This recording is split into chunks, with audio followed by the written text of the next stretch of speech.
రాష్ట్ర క్లాస్కి రామ్ ప్రసాద్ వచ్చాడు. చదువుని కష్టపడి చదివితే చదువు వస్తుందమ్మా, కానీ ఇష్టపడుతూ కష్టపడాలి. మన చదువుని ఇష్టపడుతూ కష్టపడితే ఖచ్చితంగా చదువు వస్తుంది. ఏది రాకపోతే మన అమ్మ నాన్న కావాలి, మన అమ్మ నాన్న ఖచ్చితంగా అమ్మ నాన్న దగ్గర ఉంటాం.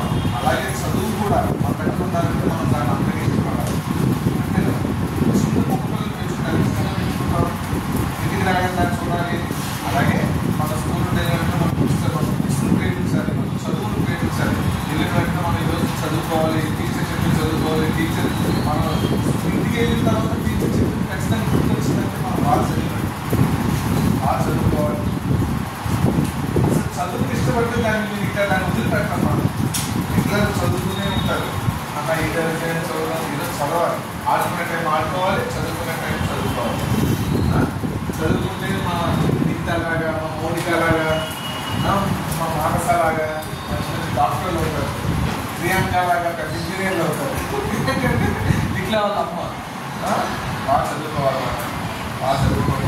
వీళ్ళ అమ్మ కూడా ఇంజనీర్, పెద్ద ఇంజనీర్. లైఫ్లో సక్సెస్ అయితే అమ్మ నాన్న, మన అమ్మ నాన్న కోసం అమ్మ నాన్న బాగా ఇష్టపడతారు కదా. మీరు ఇష్టపడే వాళ్ళ కోసం మనం కష్టపడాలి కదా.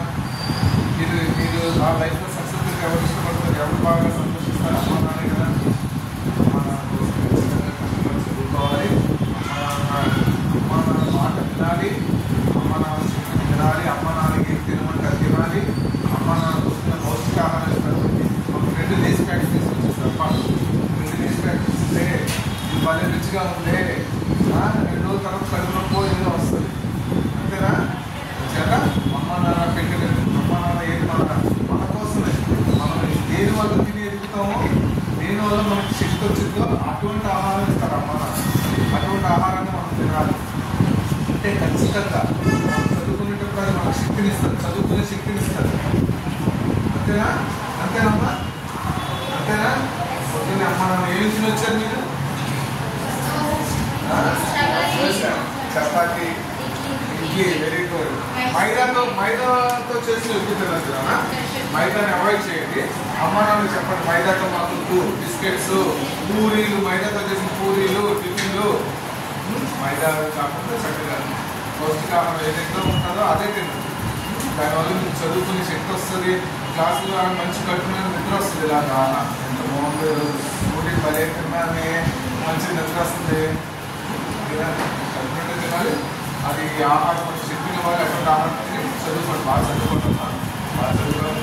మంచి మంచి టీచర్లు ఫస్ట్ ముఖ్యంగా మీకు ఉషా టీచర్ లాంటి టీచరు. ఉషా టీచర్ బెస్ట్ టీచరా? మా బెస్ట్ పిండి గారు వాళ్ళ బెస్ట్ టీచర్ కదా. అలాంటి టీచర్ మీకు దొరకడం అదృష్టం. మీరు లైఫ్లో సక్సెస్ అయ్యారంటే అమ్మ నాన్నతో పాటు ఎవరికి పేరు తెచ్చినట్టు టీచర్ అనేవాళ్ళు మనకి ఫస్ట్ గురువు. అమ్మ తల్లి తర్వాత మన గురువు ఎవరు? టీచరే. వారిని గౌరవించినట్టే గిఫ్ట్ ఇవ్వడం కాదు, టీచర్ గిఫ్ట్ ఇవ్వడం కాదు, అది గౌరవం కాదు. టీచర్ చెప్పిన పాఠం 100% మంచి పాస్ అయ్యి, మంచి మార్కులతో పాస్ అయ్యి, మంచి లైఫ్లో సెటిల్ అయితే మీరందరూ లైఫ్లో సెటిల్ అయ్యి టీచర్ కనిపిస్తే చాలండి. వాళ్ళు పడిన శ్రమ మొత్తం మర్చిపోతారు. మిమ్మల్ని అంటే వాళ్ళ లైఫ్ వాళ్ళు ఏమనుకుంటారు, వాళ్ళు సాటిస్ఫై చేస్తున్నారు. వాళ్ళ జీవితం పొద్దున్నే లేచి మీకోసం వచ్చి, వాళ్ళు ఇంట్లో ప్రిపేర్ అయ్యి మీకోసం వచ్చి కూర్చుని ఇంట్లో పిల్లల కంటే కూడా, ఇంట్లో వాళ్ళ సొంత పిల్లల కంటే కూడా మీతో ఎక్కువ టైం పెడతారు. అవునా? పొద్దున్న లేచినట్టు పిల్లలు చూస్తారు, వాళ్ళు స్కూల్కి వెళ్ళిపోతారు. మళ్ళీ సాయంత్రం ఎప్పుడో 6 గంటలు 7 గంటలు వెళ్ళిపోతారు. ఈ మీన్ టైం మొత్తం ఎవరు? మీతోనే కదా. చేత మీరు బాగా చదువుకుంటే టీచర్ బాగా గౌరవించినట్టు, వాళ్ళ శ్రమకు విలువ ఇచ్చినట్టు. మీరు కరెక్ట్ బాగా చదువుకోండి. బాయ్.